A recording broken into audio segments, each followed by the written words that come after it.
Diqqat aholiga xushxabar! 1-iyundan boshlab ayrim jarimalar bekor qilinadi. Assalomu alaykum hurmatli tomoshabinlar, tezkor yangiliklardan birinchilardan bo'lib xabardor bo'lishni istasangiz, videorolik ostida like tugmachasini bosib, kanalimizga obuna bo'lishni unutmang. Like bosgan insonni Xudoyim doim qo'llasin.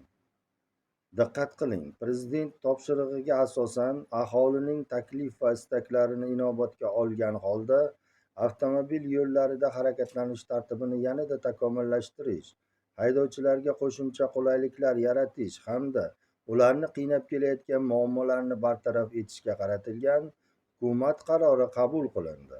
Qarorga muvofiq 1-iyundan boshlab yo'l chiziqlarini bosib, qoidabuzarlik sodir etish holatlarini maxsus avtomatlashtirilgan foto va video qayd etish dasturi texnika vositalari orqali qayd etishga yo'l qo'yilmaydi. To'xtash chizig'i stop liniya 533 yo'l belgisi bundan mustasno.